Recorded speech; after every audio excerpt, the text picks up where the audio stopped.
around 10:15 or 10:20 there. I think that is agreeable to all of us.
Once again, good morning, ladies and gentlemen. We would like to start the meeting. I think we have 21 participants on board. This is good enough so that by 12 noon we'll be done and we can go to do our businesses. I want to also thank you again for those who are joining us now.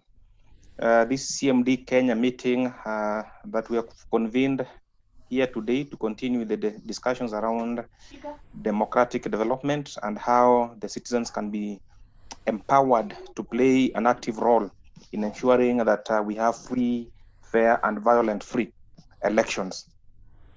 I hope we have Tabu on board. Tabu, if you are there.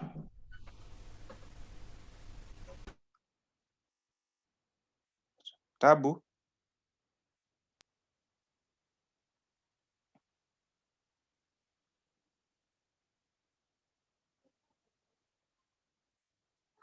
Tabu will be our facilitator. It is good to hear you, whether you are on board or not.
I am trying to locate Tabu, even calling him so that we can. I once saw him online, but seems that he disappeared at some point. So please let me try to locate him once more, then we can proceed. Done speaking. Tabu, are you there now? Hello? I can't hear you. I am there like yesterday. I can't hear anything. Hello? Please, members, mute your mics. If you're not speaking, we can hear some background noise from some of us. Please mute if you're not talking. Sorry. Good morning, Range. Morning, Tabu. We were trying to locate you because you'll be our facilitator so that we can start. I am available. Great. Ruben Mwangi, please mute your mic. Okay. Great. I did mention to you that we are going to have this brief conversation on our role as citizens of this country in ensuring that we have violence-free elections. We are in an election mode currently. We are likely to have a referendum in the course of the year. And next year, we're expecting to have the general elections. And as a people who love this country so much, as citizens, our responsibility is to ensure that we have elections that are not violent, to ensure that we have a stable, democratic country where we agree to disagree, but at the same time, we can be able to take our different political positions. We are having people from different political parties in this conversation. Some of us are not even belonging to any political parties, but we belong to this country called Kenya. That's why we need to have this conversation. And we hope that we can sustain the conversation going forward to ensure that our people, wherever we are, whichever political party we belong to, feel accommodated even when we take an opposite stand from the other person. And that is the essence of democracy. So feel most welcome. This is your meeting. We have a conversation about Kenya. And we hope that going forward, as I have said, we will be able to have similar engagements, if possible, physical meetings where we can be able to exchange ideas, exchange issues, exchange views on how to take this country forward. I will welcome Tabu, who will be our facilitator. Then after I have spoken, I will take a back seat and listen to what you're going to have to converse and what positions you're going to take going forward. After all, it is all about us and our country. So Tabu, please, karibu, alafu uweze kuendeleza mjadala wa leo. Thank you so much. Asante sana, Range, for affording us this opportunity to have this conversation. And just like Range has put it, my name is Tabu or W. Daniels. I have had the privilege of leading this conversation. Good morning to all of you. As our topic reads, we have a conversation around enhancing peaceful, safe, and violence-free elections. I will begin by referring you to Article 38 of the Constitution of Kenya 2010, and allow me to read what that article says. The article reads, political rights. Every citizen is free to make political choices, which includes the right A, to form, or participate in forming a political party, B, to participate in the activities of or recruit members for a political party, C, to campaign for a political party or cause.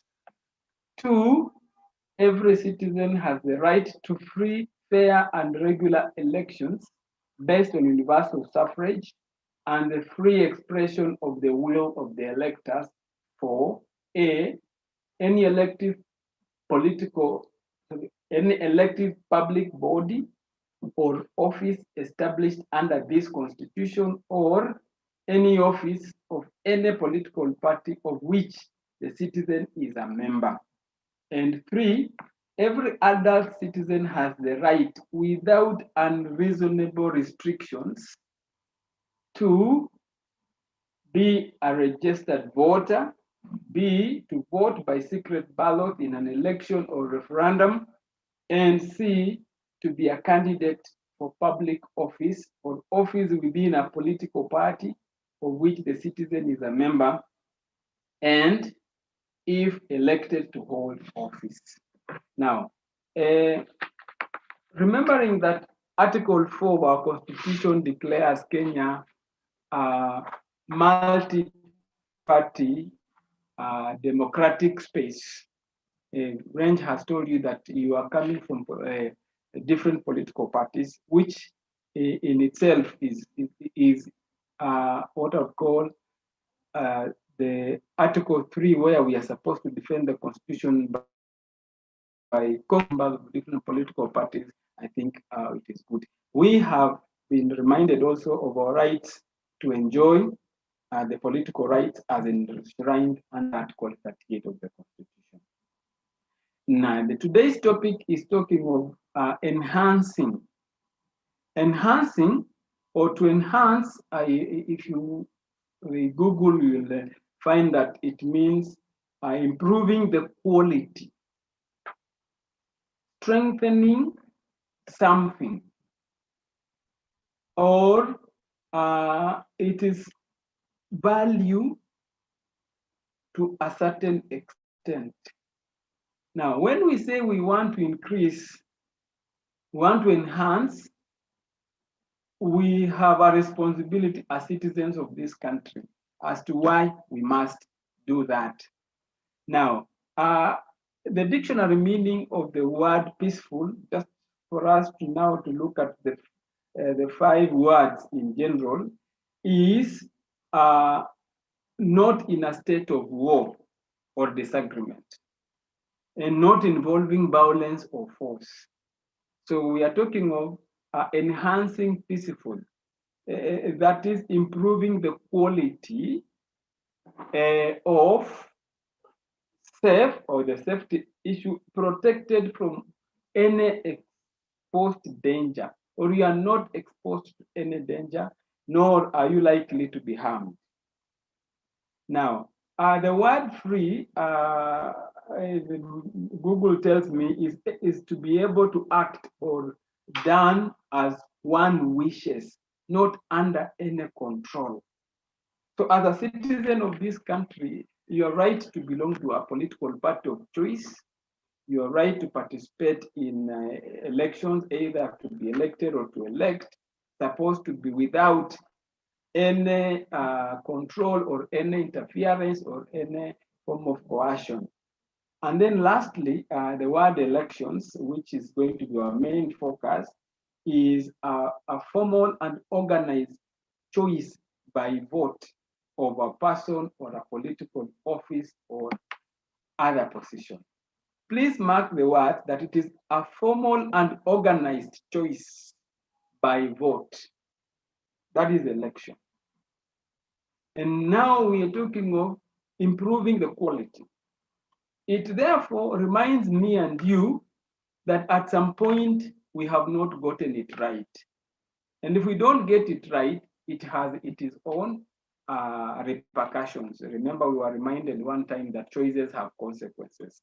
So if we don't get it right in our contest, because politics is a game of contest, politics is a game of interest, politics is a game of choices. If we don't get it right, then we will have to pay the price for that which we have not gotten right. So from where I sit, it is us to ask, what are the benefits of a peaceful, safe, and violence-free election? Because violence being behavior involving physical force that is intended to hurt, it is intended to harm, it is intended to kill somebody or something, it then scares people because nobody willingly can go into what we call an engagement that is going to kill him or her, to harm him or her, or to damage his or her property. It is that physical force that is intended. Violence, you can never convince anyone that it is not going to be harmful, that it's not going to hurt, or it's not going to damage. Those are the components of violence, the physical force. Now, from where we sit as PWDs, already the environment has created certain barriers. These certain barriers make the operations of PWDs difficult. Now imagine a scenario where you are in election and this election is violent. Imagine a scenario where you are expected to defend yourself against an armed militia when you have no weapon, when you have no capacity to even safeguard yourself or protect yourself. Already, the society has created barriers, and these barriers have made it difficult for you to operate. Now, when violence, when you add this force, physical force, or behavior that in itself, it can even, at times it can even be verbal, to the extent that now you don't even have your own peace. It is so difficult. So we therefore become vulnerable to the circumstances that are created because of that violence or violence in elections. And now, if there is violence in elections, then free will is at stake, because somebody could ensure that you don't operate. Somebody could ensure that if you are a candidate, you are not able to campaign. You are not able to reach out to your people. You are not able to sell your ideas. And if that happens to you, that election, which is supposed to be an organized, formal organized competition by choice and by vote, it impedes your ability to get out to vote. It also impedes the ability to organize your people to even go out and look for your votes. It also disempowers you in terms of your security. You are always afraid that if I venture out, I'm going to meet these organized goons, this militia that is on somebody's payroll, that has been organized specifically to ensure that I don't. That therefore means that that election can never be fair. That election will not be safe because you are not protected. You are not protected from danger. The danger of your person, the danger of your people, the danger of your team, and by extension, the danger of that election. Because everything here, if it works against you, knowing that the election is not like the ruling of the Supreme Court in 2017, that election is not an event, it is a process. This is embedded in the entire electoral cycle, where the various phases of that electoral cycle have to take certain activities before we end up on the day of polling. So if you are not, as an individual, safe because of the environment in which you are operating, because of the organized militia that is around you or has been set against you, or you have experienced this force that is in itself working against your operations as a candidate or as an agent or as a political party operative, we cannot achieve free, peaceful, safe, and violence-free elections, which in the Constitution has been described as free, fair, and credible general elections. Now, what therefore are the benefits of a peaceful, safe, and violence-free election? Now, benefit number one. Benefit number one is that your right to free to association, your right to choice, your right to operation as a Kenyan under the Bill of Rights, therefore is enjoyed by yourself and others around you. So peaceful, safe, free election within the electoral period offers you that opportunity to enjoy the right to life and the right to choice and association. It is also critical to you that as a human being who has the right to exist and who has the right to operate in the manner in which he or she is entitled, becomes a beneficiary of a safe environment in the electoral period. Number three, if at all you're running for an elective position, a safe, peaceful electoral environment allows you to reach out to your people and to seek for their support. The support could be in terms of votes. The support could be in terms of facilitation, maybe the resources that you need to use. The support could also be in terms of your ideology, because the environment is such that nobody is afraid.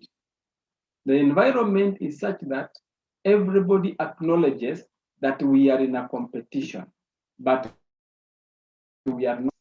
The environment is such that there is order and procedures are taking place seamlessly, leading to another cause of the environment that has been created. It's also important that exercising your rights that are enshrined in the Constitution, you are not in any way stepping on the rights of others. Because where your rights end is where my rights also begin. This therefore means that there is respect and mutual working relationship between both of us and all of us. In this manner, that when I respect your right to conduct your business, you will equally respect my right to conduct my business. And when both of us are exercising our rights, we become promoters of those rights. And I'll be comfortable with whatever you are doing. Similarly, you'll be comfortable with whatever that I will be doing. Another item that we need to take care of is that peaceful, safe, and violence-free election allows you to reap the benefits, or once those results are declared, then you become a beneficiary of what accrues from that election. For example, as a party operative, if you are involved in the campaigns or you are selling the agenda of your party, the ideals of your party, and as it is today, you are on the party list when the results are declared, and IBC as with the mandate that they have is in the business of allocating the seats based on the outcome of the preceding election, then you will benefit because the exercise itself took place fairly. There was security, there was safety. You are able to conduct your share of tasks, and you did that to the satisfaction of your party. The reward comes because of that.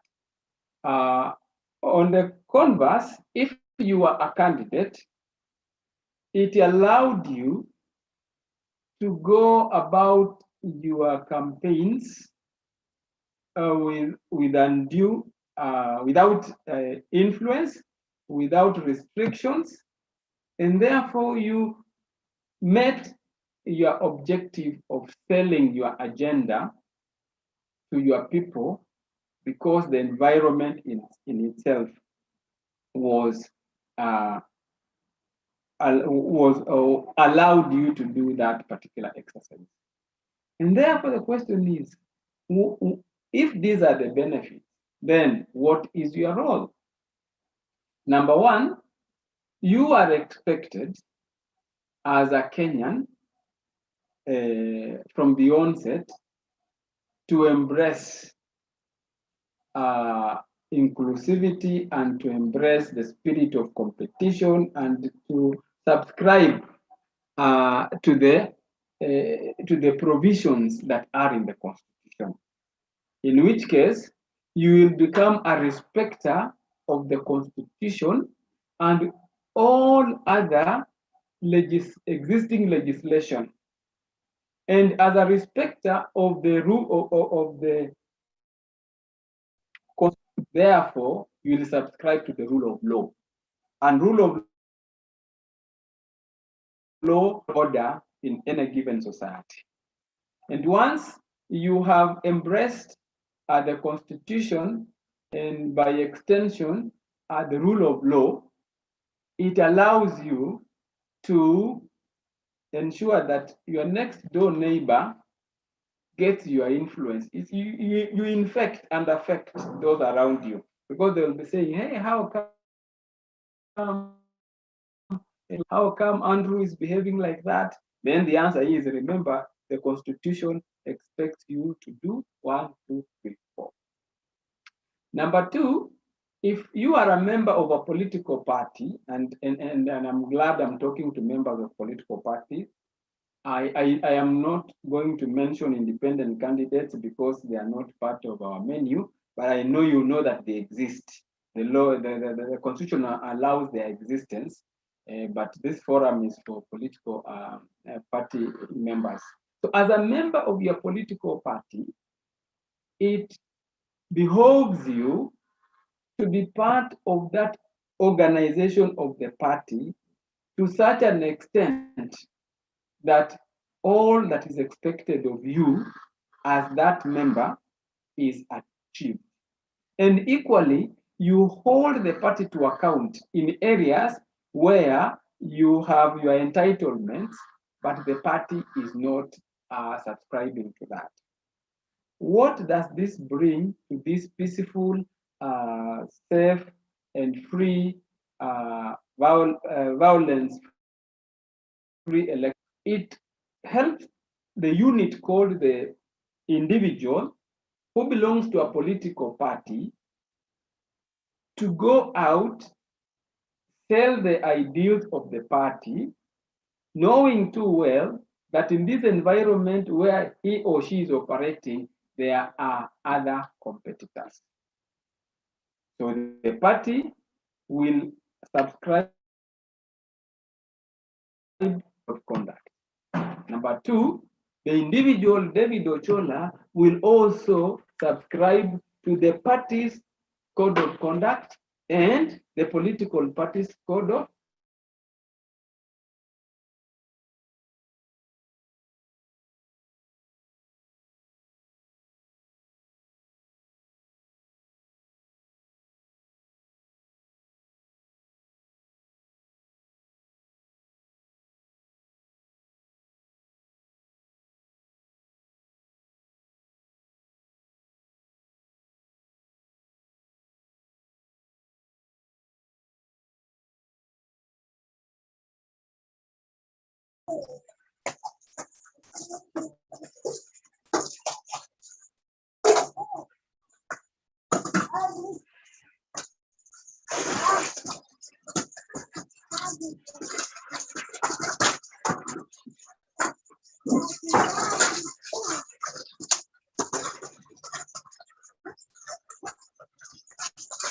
Hello, sorry for that. The internet brought an issue.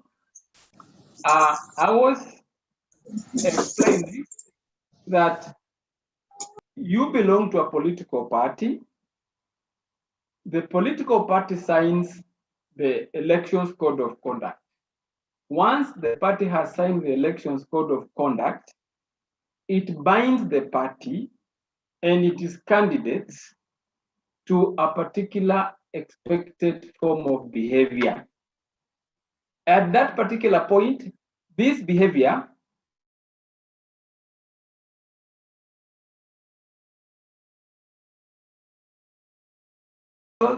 and operations of the party with regards to that election.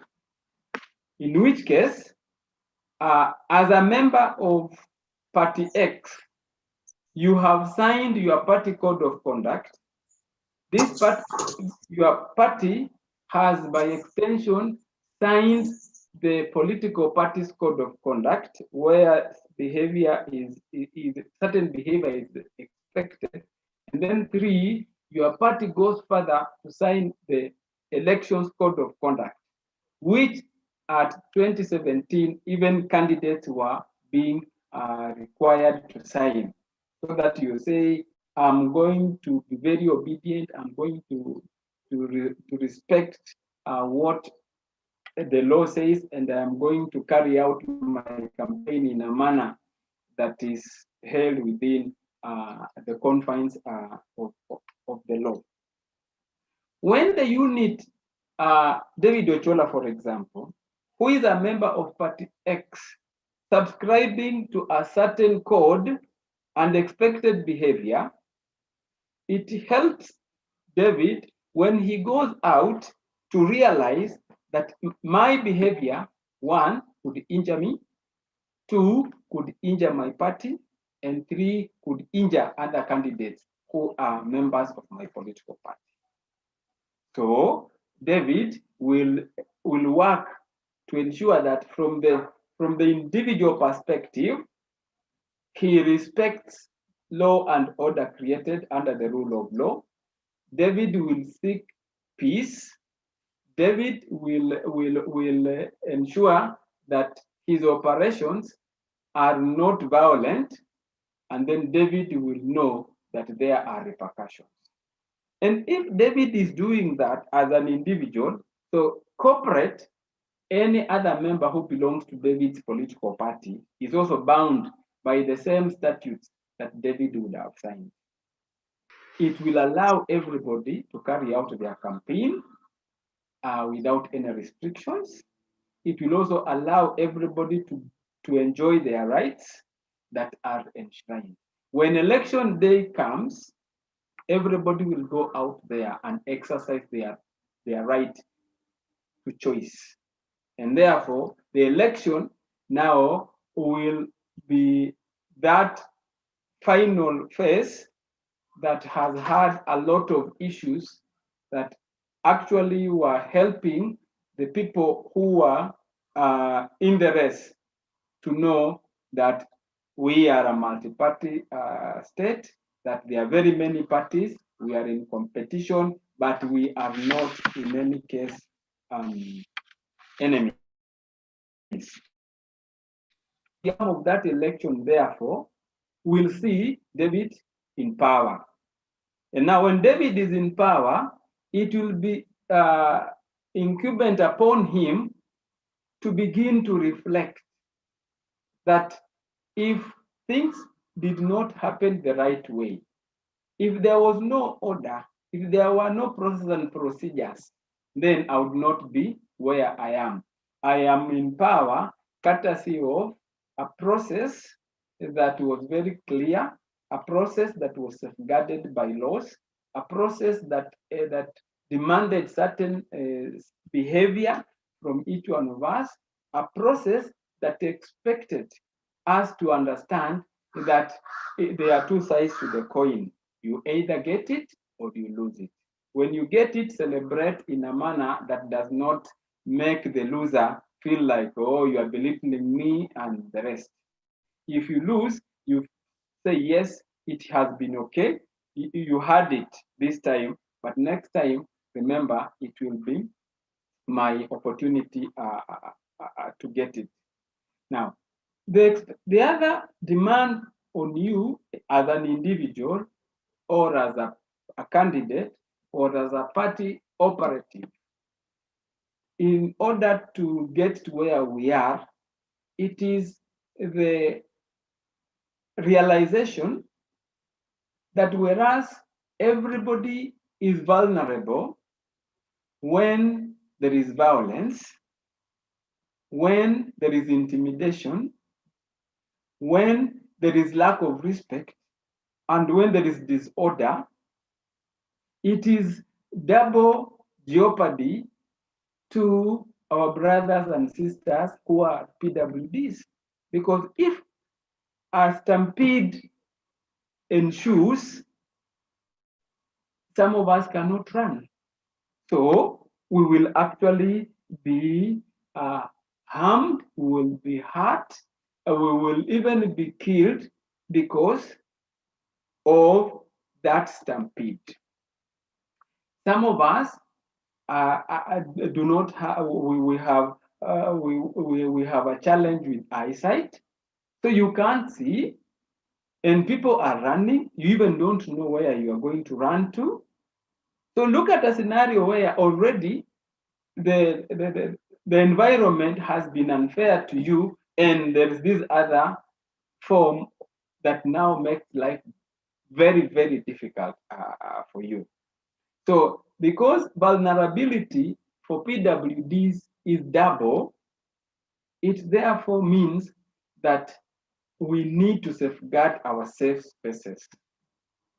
We need to safeguard those safe spaces by being ahead of everybody else in terms of ensuring that our operations are such that we are not in any way working against order, that we are not in any way working against the rule of law, that we are not in any way engaging ourselves in planning or in creating a militia, and militia that at any one moment that violence and violence that will now impact negatively on us. It is critical that at the individual level, you realize that already the environment has not been fair to you. The barriers created for you are such that you are not even able to operate. So you should never at any one moment imagine that you can be part of this other team that is making life very, very difficult. And if our focus, therefore, is on peaceful, what we are calling safe, what we are calling violent-free election, the question then means for you and me is exactly what should I do, and when should I do it, and how should I do it? So number one, when. When is not a one-day affair. When is a daily affair in terms of when you are setting your campaign team, for example, when you're setting up your campaign team, please know who is in your campaign team. Understand the caliber of the people you have and their level of temperament. This is not a one-day thing. It behoves you to have a team that you understand, people you have interacted with, people you understand and who understand you, so that when now you set out to go and do your work, there's no individual that is not going to understand. Whatever signal you give, these people are already alert.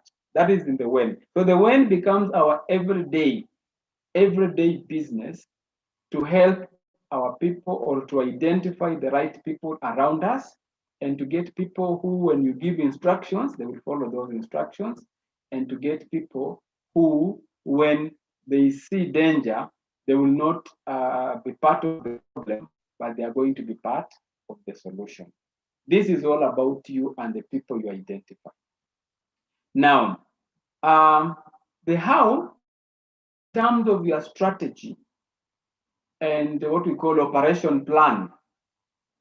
All of you who are interested in running for a particular seat, whether it's at the MCA level or it is at the parliamentary level, Senate or the National Assembly, you understand your terrain.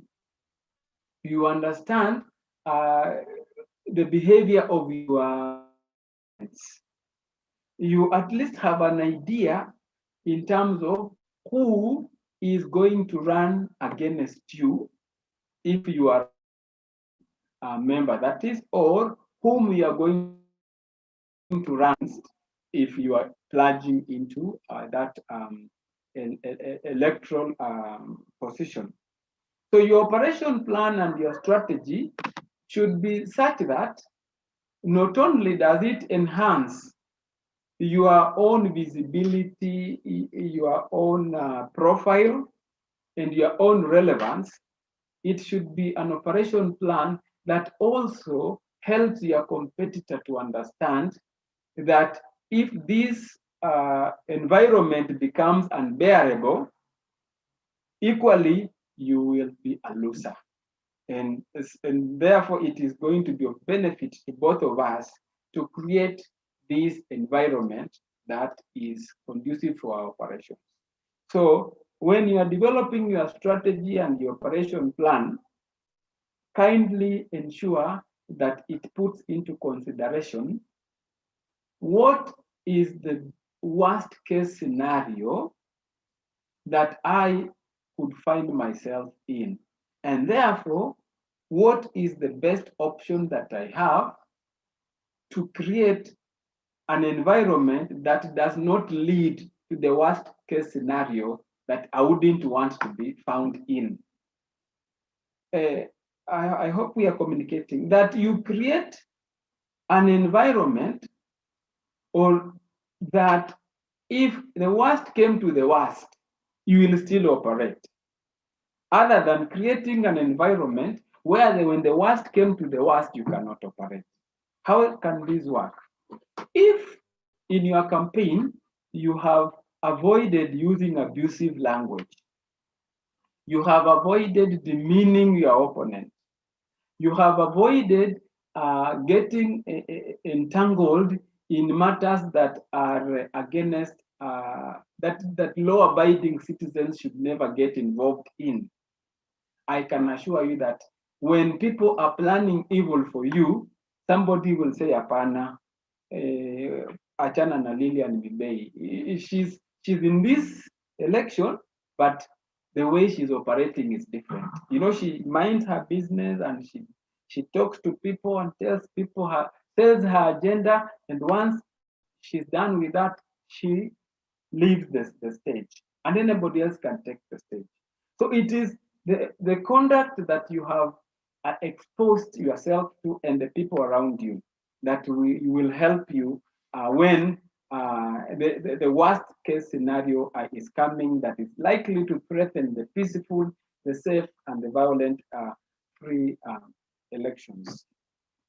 Now, as you proceed in the effort to create this environment, remember that they are stakeholders. Then we have what we call duty bearers, who have responsibilities of working towards the same. My prayer is that as a candidate or as an agent or as a party operative, ensure that the relationship between you and those duty bearers is at the utmost best. It doesn't hurt you at this particular moment to know who is your constituency elections coordinator. Please don't start looking for the office of the constituency elections coordinator in 2022. You have lost it already, because the constituency election coordinator is an integral part of a peaceful, safe, and violence-free election. And this is how he or she is. That IBC at the headquarters and Vassary Towers uses the county returning officer for the county-based elections, and uses the constituency elections coordinator for the constituency and ward-based elections. And in which case, this chain of command is also the line of communication. If you do not know where the office of your constituency elections coordinator is, then it will be difficult for you to even get. You will entirely rely on rumors being spread, because you cannot pick your phone and call the returning officer of, let's say, Embakasi West constituency, and ask him or her what is happening within the IEBC. If you have that relationship, you have numbers, it doesn't mean that you want to compromise him or her. It just means that you are already creating a bridge. You are reaching out to the stakeholders of an activity you will be participating in, whether as a candidate or as a party operative or as an agent. Two, each and every area has what we call the security team. Kindly ensure that you know who is the OCS at your local station, or the OCPD, and if you have have to know even the county commandant has a senior officer within that rank. Why is it important? That when you are sensing a trouble, either affecting you or affecting your voters, a phone call to that individual will help. That security will be sent to quell any disruption that is happening. That you are talking to Mibei Lillian, and you tell Lillian that people are planning fraud, or people are planning to ensure that on this day when your campaign is due, you will not operate. A phone call to the OCS, which is not a panic phone call, is a phone call to a friend, a phone call to a colleague, because they are in office to serve you. Don't alienate yourself from these people. Then lastly and not least, that you have established what we call a working relationship with the others who are with you in your party. How does this then help us to attain peaceful, safe, and violent-free elections? When you have exhibited behavior that is beyond reproach, people begin to admire and say, by the way, people of this party X, I think I like the way they do. In this constituency, they are campaigning as a team. And you see that their word is uniform. And all they are telling us, we need this and we need this. They are telling us, avoid this, avoid this, avoid this. Such an association and such behavior helps you as an individual and helps the team to operate above board. And when violence breaks out, unfortunately, if it ever does, as a team, you are able to quickly harness your resources, harness your effort and the synergy, and then using your contact people, you tell them, please, this is not the way. We are likely to lose our property, we are likely to lose lives, we are likely to have a serious plan. So your unity of purpose then helps you to collectively work on an infrastructure that allows you to operate without any challenges. I want to briefly talk about the looming referendum in this manner. That yes, all of us are in this country and all of us are hearing what is happening. But until and unless we begin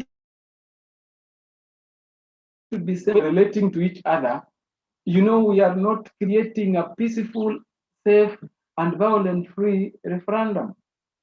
We are not, because if we begin to be polarized right from the word go, which we are saying will be at the end, it is going to be critical for you who took that violent position, and now you come back to people and you begin to preach peace. They will ask you, by the way, si wewe ndio uliorganize ile kitu, how come saizi unatuambia story ingine? Please let us be consistent. Let us exercise our rights, knowing too well that where yours end is where mine are begin. I believe that I would pray for responses, for questions on what I have shared as our role as citizens, our role as PWBs to enhance peaceful, safe, and violent-free elections.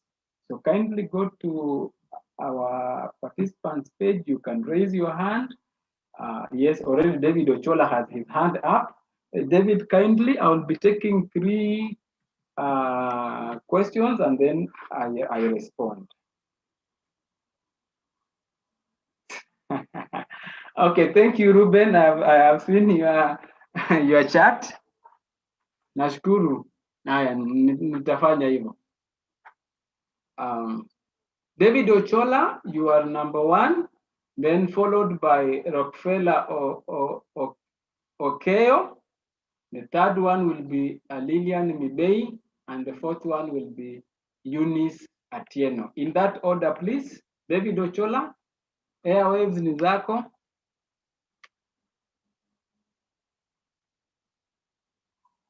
David Ochola.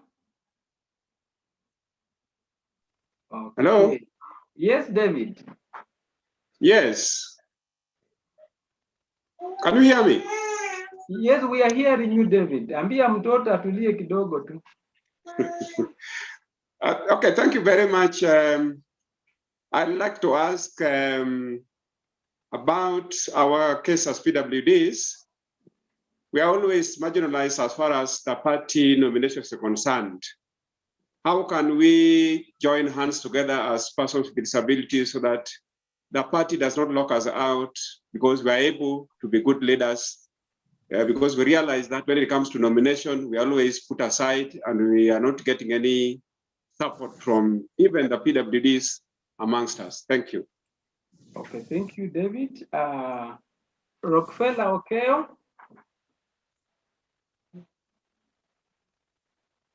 Okeo.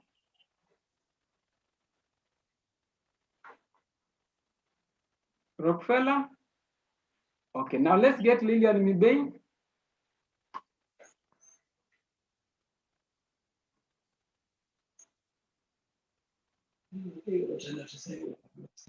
Lilian, unmute, please.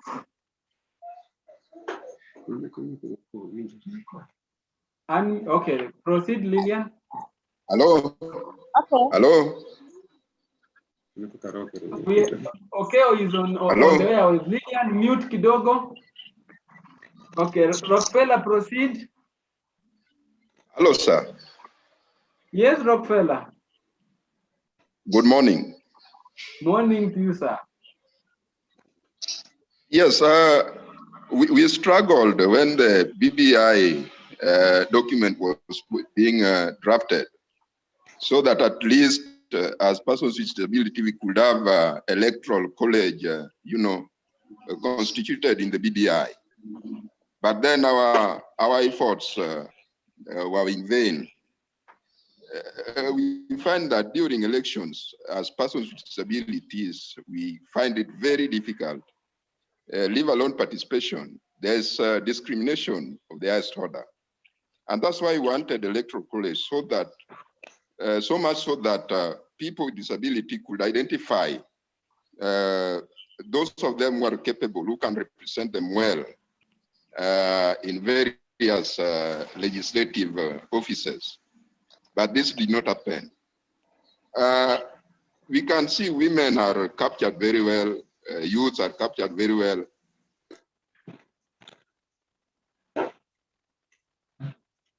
Yes. Oh, we have lost Rockefeller, but I've gotten the message, Rockefeller, about discrimination and your wish for electoral college. We will respond to that. Mibei, Lilian? Okay, my question is, now that PWDs are the most vulnerable, maybe during wars, electoral multi-practices, you find people are running up and down. We are the most people left behind. Probably there is fire. Now, what measures are there in place to make sure that people with disability are left safely wherever they are? Are there people who will be concerned about them at that very moment? Or it will be our responsibility? Yeah. Okay. Thank you, Lilian. We got Eunice.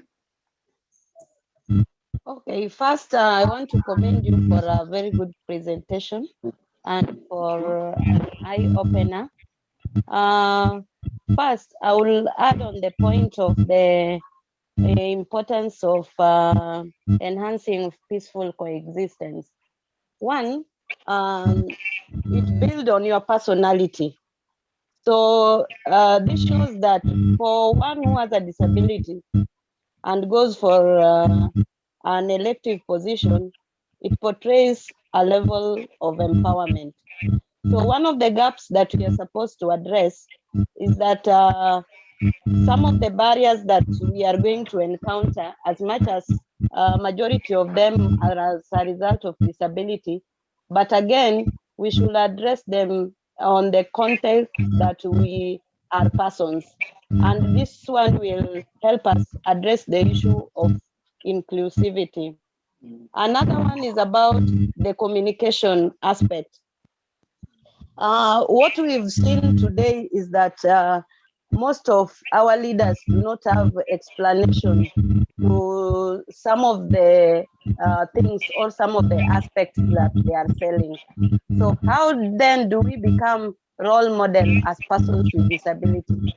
Let us read, search, such that we are able to explain using very good communication skills and with facts. You know, when you initially you started by Article 38, anybody can go to that article and find that it is exactly what you're talking about. So as leaders, let us also enhance the way we package ourselves in relation to skills. Thirdly, I think my brother David Ochola addressed one of the fears. I don't know if it is a myth, but there are issues surrounding the issues of political parties in relation to nominations. So I don't know the facts surrounding that. Maybe you can shed more light in relation to the question that was asked by my brother David. Thank you so much. Okay, thank you. Allow me to respond to this, and then when we come next, we'll have Ruben, Halima, Lucy, and Geoffrey. And then again, Rockefeller has his hand. Now, the issue of PWDs and political party nominations, the discrimination as experienced by PWDs actually is a matter that needs to be addressed and addressed once and for all. My take is this, that in the party in which you belong, I believe you have what we call a disability league. This disability league, let it not just be on paper, let it not just be used for purposes of getting funding, let it not just be for compliance that we have disability, we have people with disability in the party. I want to pray that the league leaders of political parties, I think there is no harm having what we call a collaborative approach to handling the challenges. That, for example, the league leader of ODM is seeking collaboration with the league leader of ANC and NAC Kenya and KANU, all the parties that there is an effort by the disability league leaders to have a stand and to make a demand, not as an individual, nor an individual party, but collectively. So that you have the what we call the reducible minimum, that for the party, for us to do A, B, C, D, these are the things. If the demand is in ODM, the demand is in KANU, demand is in ANC, demand is in NAC Kenya, across all these political parties, then we will listen. But if the party realizes that you people are just disjointed, that you are just operating as individuals, then this discrimination will be experienced. But I want to also tell you that is good news, that currently there are 12 political parties, and I am sure the members who are here belong to those 12 political parties, are having a program with the with the Westminster Foundation for Democracy, WFD, and the Christian Democrats of Norway. And this program is specifically focusing on PWDs. I can promise that this time round you are going to see a change. But before that happens at the party collaborative level, as leagues, can you find your friends in these parties? And because it's your right to belong to where you belong, and it's also the right of that other member where they belong. Then number two, your national council. Please go to task and ask them, help, what is it that you're doing for us? They could also help you to achieve that. Now, Rockefeller, it's unfortunate that the presentation PWDs made to the Building Bridges Initiative was not considered. And in my view, that was the best thing that was going to happen, that you'll be allowed to meet as PWDs and sort your matters and only present your matter after you have processed it at your level. It's unfortunate that it was discarded, and not only that, even the BBI other than proposing that there will be 4 nominees to the National Assembly, the one seat that was guaranteed for PWDs at the Senate is now not in existence anymore. Because you know that if at all BBI will ever pass, the Senate will have 94 elected members. And therefore, that guarantee of 1 vote, as in the current constitution, is not there. It is a loss, but then there is where we are. Let's pray that it doesn't go through. You need to back in it, we can see how to improve. Really, we talked about the vulnerability of PWDs, yes. And where there is danger, it is even worse. Now, the question is, whose responsibility is it? One, it is our responsibility. Our responsibility, and it begins with you and I, that the environment I have created, is it the environment in which I want to operate? If you create the right environment, then you will not have any problem. If by any chance an accident occurs, and because people understand who you are, they will definitely know that this is not supposed to injure or harm Libya. And that is why I was talking of establishing a relationship with the other stakeholders, the security of apparatus of your area, you know, the local administration, because there's nothing that happens in an area without these people knowing. And if they know, they will quickly come to your rescue. And before they come to your rescue, if you have a phone number of any one of them, you'll definitely have called them and alerted them. You'd have sensed it coming, and therefore you would actually be the first one to respond. It is our responsibility, and please let us work towards it. Thank you, Eunice Atieno, for the 3 issues comments that you issued, and then you also ended up with asking the question on nomination. And like I said, this year we are, as we work with these 2 organizations, there's going to be a change. Also, stamp your foot in your party. Do you know the headquarters of your party, for example? Do you know who represents you at the National Executive Committee of your party? Do you know who represents you at the Central Committee of your party as PW? If you know this person, then you will hold this person to account, because he or she is not supposed to represent his or her interest. It is supposed to be the interest of the people who gave him or her that responsibility or that privilege of representing them. Having said that, let's go to our second round. Halima Sharif, Lucy Nkata, Ruben Mwangi, and Polycarp Opio. In that order. And then we'll come to tutakuja kwa Rockefeller baadaye.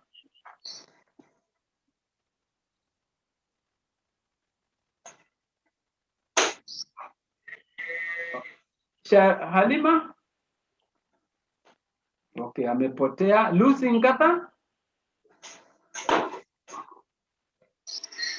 Yes, good morning, everybody.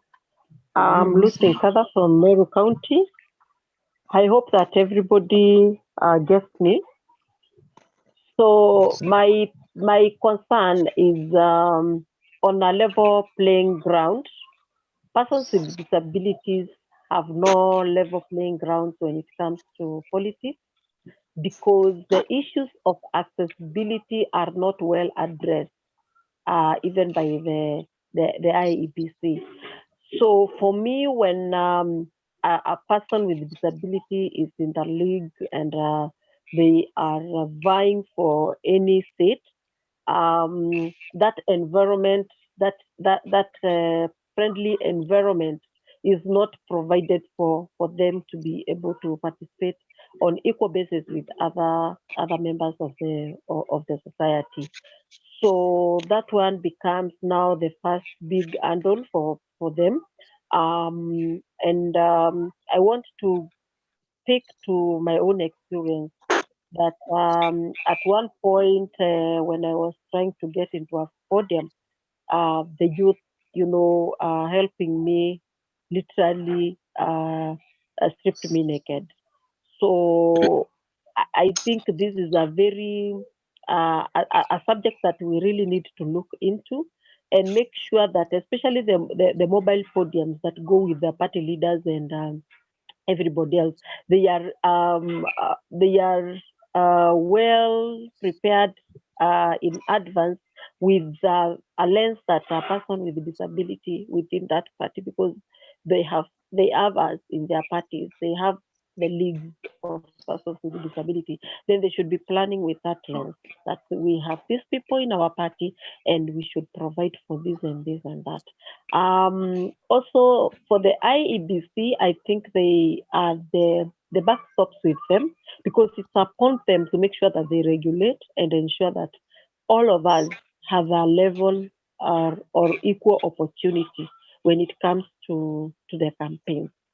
I will also bring the issue of financing the campaign, because when you don't have to look for that funds for maybe to bribe voters or anything that goes with politics, because we know these things happen.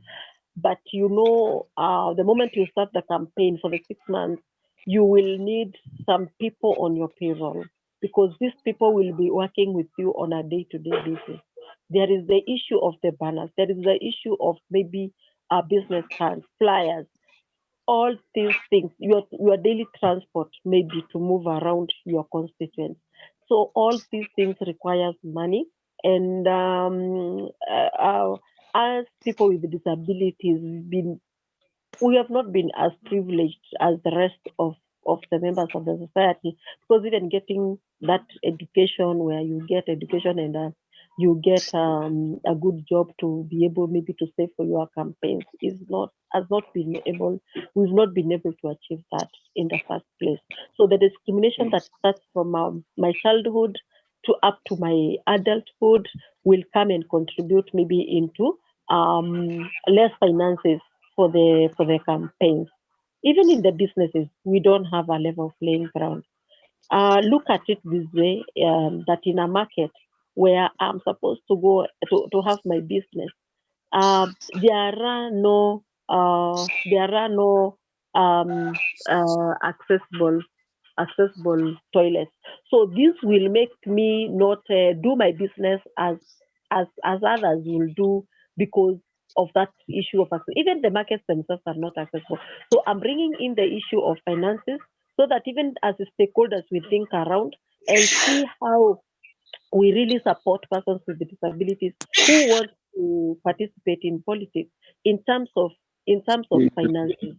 in terms of providing for their campaigns. Asante sana. Thank you so much, Madam Lucy. We have Ruben. Let's be brief because we are almost running out of our schedule. Ruben, Mangi.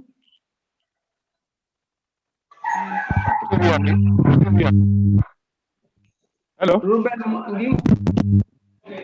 Hello. Ruben. Proceed, Ruben.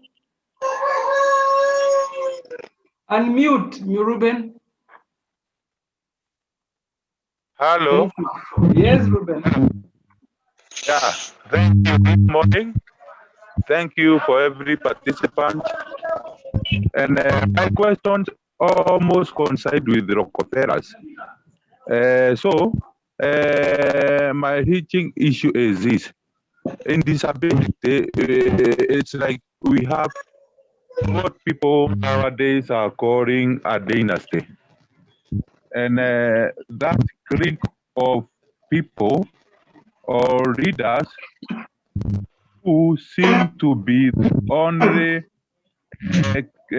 people to be occupying the leadership positions among the disability, whereby he is here, he is a nominated member in this term, then the next term he goes on, and so they have appeared to dictate what the leadership of this in disability, political leaders in disability will be or will consist of who and who.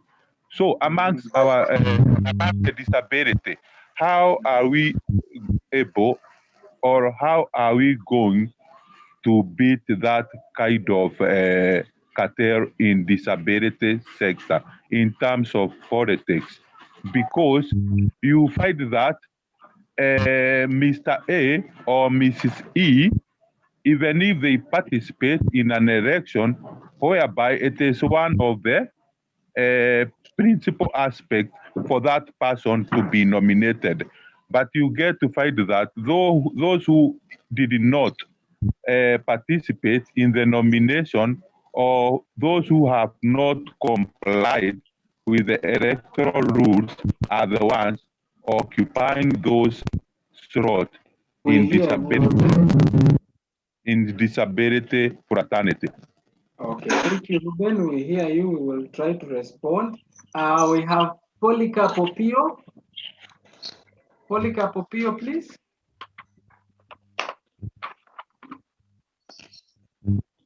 Polika Popio. Okay, let's have Ben Tamboya. Thank you. First of all, thank you for the presentation. It was very informative.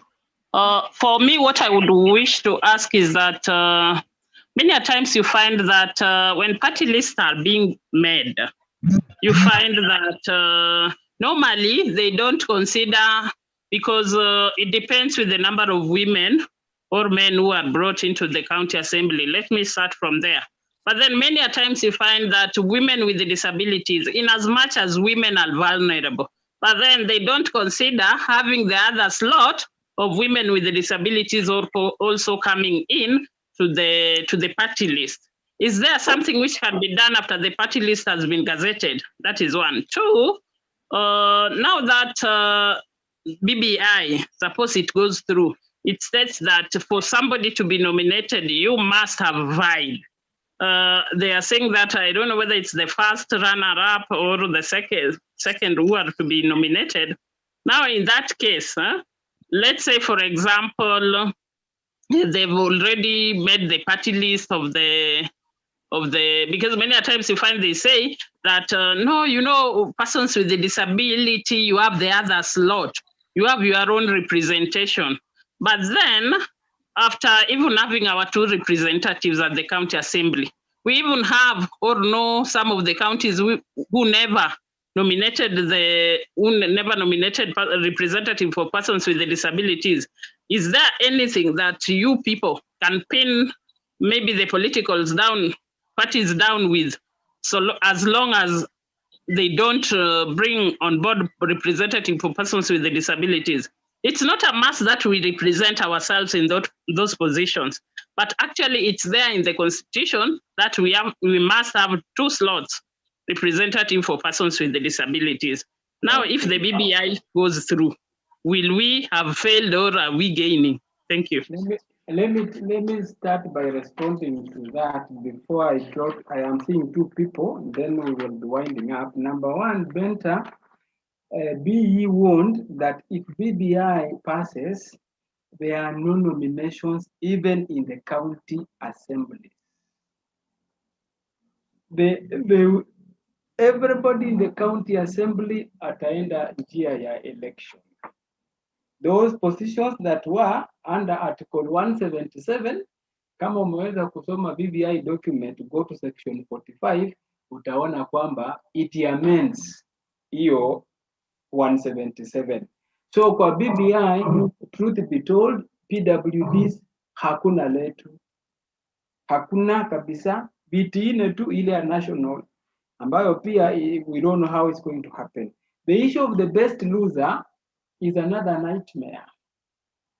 That you have to wait for elections to be carried out, and then you have to look at the outcome of that election, and then you have to go further and begin to look at who are the marginalized in that area against those who have been elected, and then now you land on who should benefit.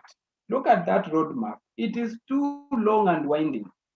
And meaning, it's not like now where before elections you know that you're on the party list, and no matter how you go to the party list or you missed out, inakuwa ni shida. In this BBI process, hiyo maneno hakuna, na ni Mungu tu atatusaidia. So itakuwa ngumu kushurutisha vyama, because vyama sasa hivi vinangojea either BBI ikianguka, vyama vinajua what to do. BBI ikipita, vyama vitakuwa vinapata ushawishi mpya kutoka kwa the electoral management body IBC, and then the new laws that will be enacted by parliament. Tuombe Mungu atusaidie mambo hayo yasitupate kwa njia ambayo sio nzuri. Lucy, you said, which is very true, that there is no hakuna usawa in terms of competition for PWDs during election and nomination time. And even the accessibility is a serious issue. That one is a matter that IBC has been brought to notice with. We hope that in 2022, we are going to see a change. I would also propose that you can do a memorandum as using your officials, the council. Kwamba hii council iende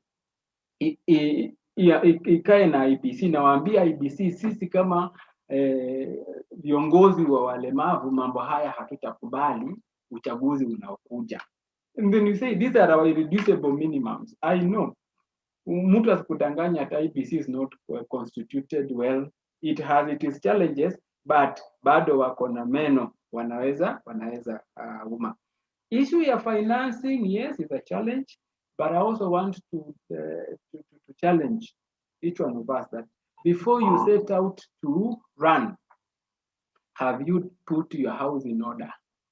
Have you worked on the issues that are election related and the demands that go with it? If you choose to run at a personal level, at a corporate level, prepare for that election, know what the demands are, and then work on those demands. When you reach out to colleagues and you make demands to the party, already you have your foundation that is already laid out. Hiyo itasaidia in terms of election, because it is expensive to run an election. And it's even expensive for you to operate as a PWD. Because where a normal person anatumia shilingi 10, wewe hautaenda na shilingi 10, itabidi utafute gari, you hire, it's expensive even for your own operation. So it even becomes more expensive when you are running. But please get ready and work on it, but always be free and willing to engage those who could be of support. Certain things that we're talking about, like the one Lucy has raised, of even when you are doing your business, uko sokoni na hata mahali pa kujisaidia ni balaa. My prayer is that when you have the opportunity to talk to the powers that be during public participation activities, mambo kama haya, raise them. And ukipata nafasi ya kuingia uongozini, tafadhali usikue kama Wakenya wengine waseme, mimi nilikuwa nasumbuka, wacha hata pia wasumbuke. When you are in power, please fix what you are able to fix. Because these are things that can be fixed only that watu wetu tuko na ubinafsi mwingi na pia hatujali. And the question is, utadu.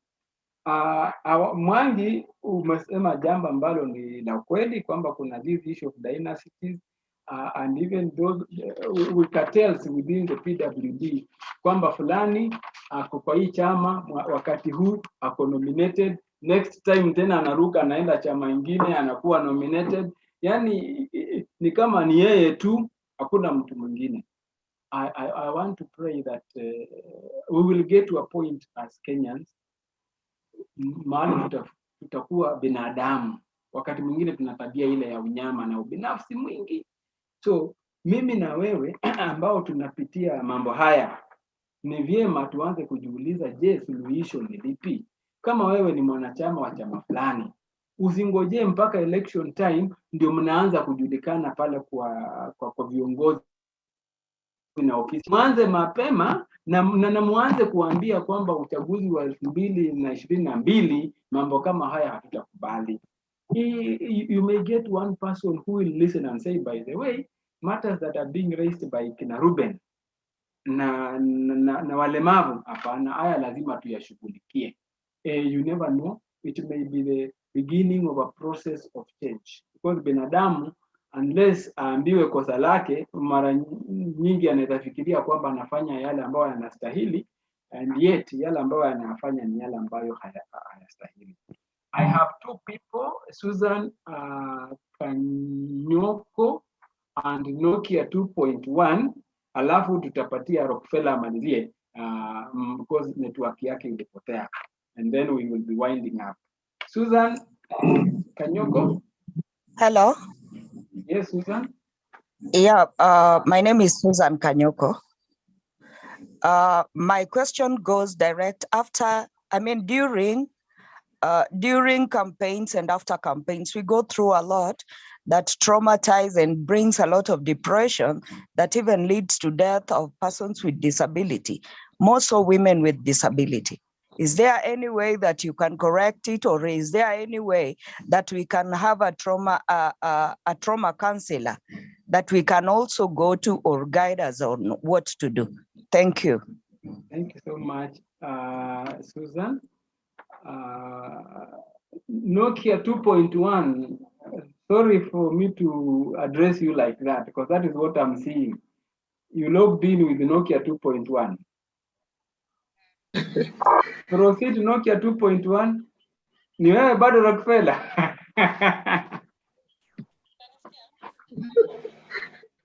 Mimi ni Samsung. Okay. Note 10 Nokia Plus. 2.1. Are you there, Nokia 2.1? Aya, basi Rockefeller, proceed. Thank you, sir. Now, I want to wind up by saying, just on the line of nomination, you know, nomination is good, but it also sometimes it also works against us.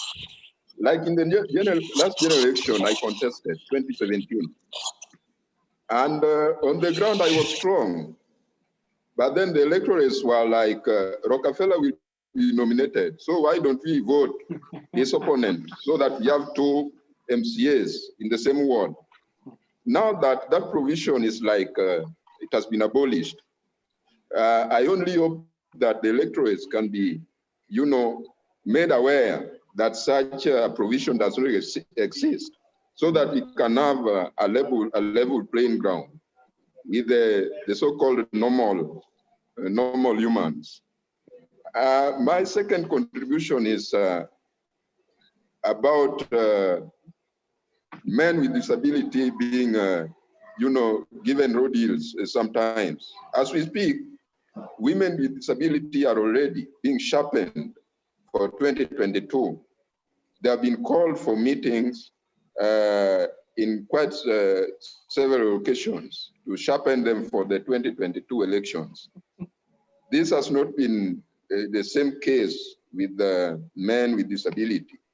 So I pray that the CMD and WFD will have it in their heart to also include men with disability, so that we can also gain in those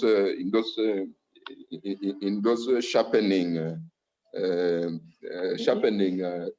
the teachings for the 2022 elections. Otherwise, thank you very much. Hiyo point umesema hata usirudie. Hiyo mimi imeniguza. It is true that men are never trained. I want to commit now as a member of the board of CMD that we will have a training for men with disabilities. Na hapa tafadhali, the women with disabilities, mtatuhurumia na mtatusamehe. Kwa sababu umeona ndugu amelia, which is correct. That one I take it as my issue, na tutawaambia vile mtajipanga. Thank you very much. Nomination, yes, hakuna nomination kama BBI itapita, na mtu asiwahi kukudanganya. Wakenya ambao wanavunja sheria ndio wale watakuwa kwa nomination list, at the same time wakuwe kwa ballot. Au ni Wakenya ambao wanavunja sheria. We will try, even when IBC is issuing zile regulations, tutajaribu iwezekanavyo tuone kwamba this matter is not is addressed. Very important matter raised about trauma after elections.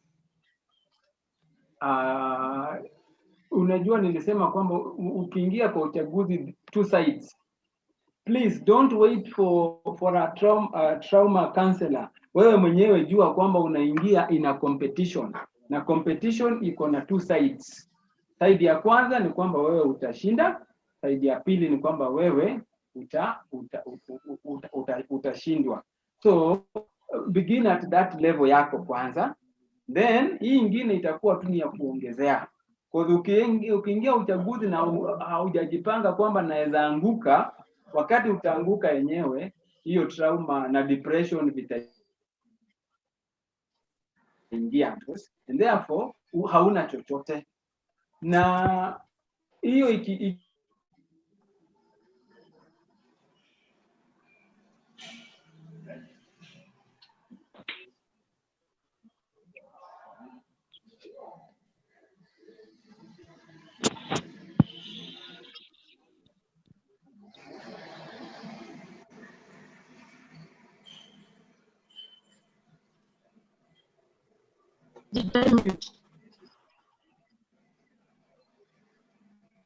We can't hear.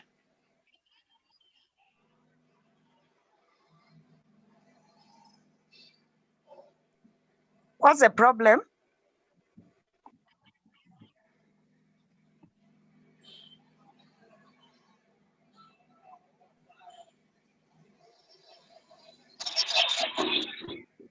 We can't hear anything. We seem to, good afternoon, good morning. This is Tracy from the Center for Multi-Party Democracy, Kenya. We seem to have lost Tabu, but as I try to, okay, all right. Hello? Are you hearing me? Yes, we are. are. We are getting you. The network has again brought an issue, but I was saying in conclusion, are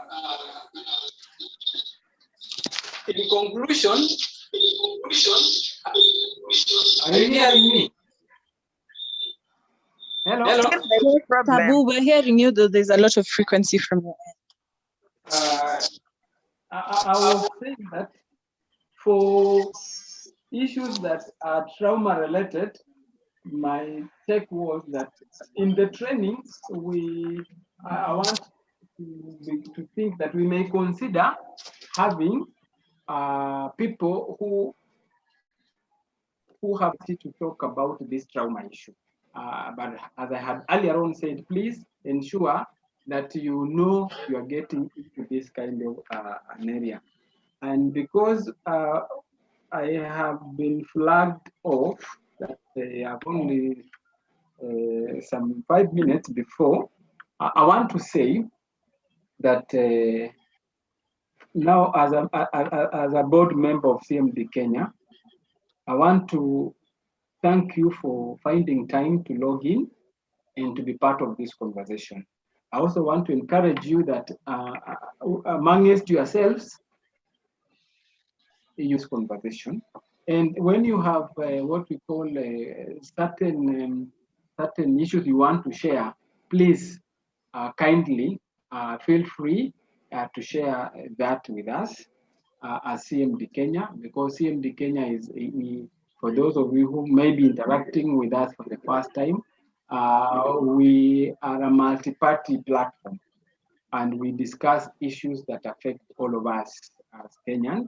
And we receive what we call requests through your party. So ensure that you talk to your party and find out from your party issues that could be channeled to CMD Kenya. And as and when we are able, we will always respond. Number three, that with our prayer that COVID will give way.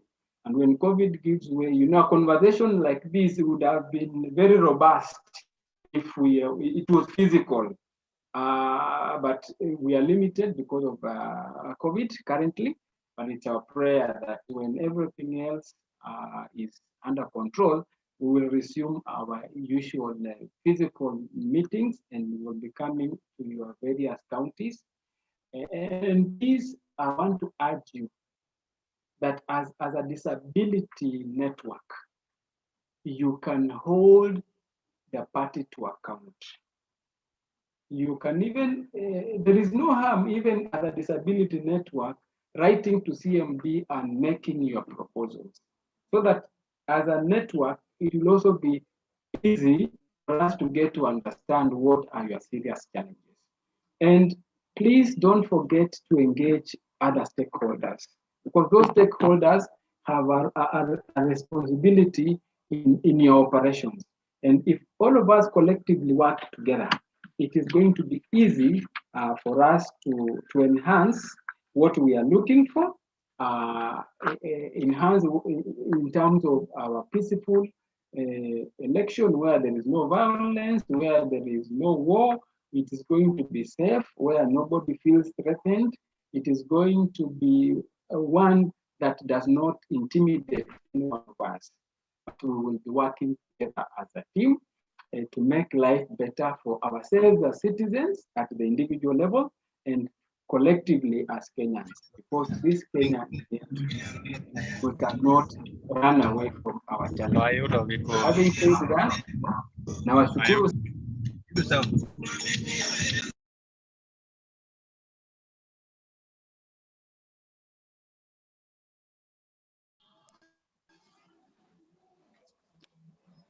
Bye for now, until we meet again.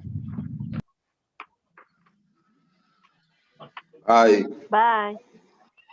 Bye. Bye. Thank you.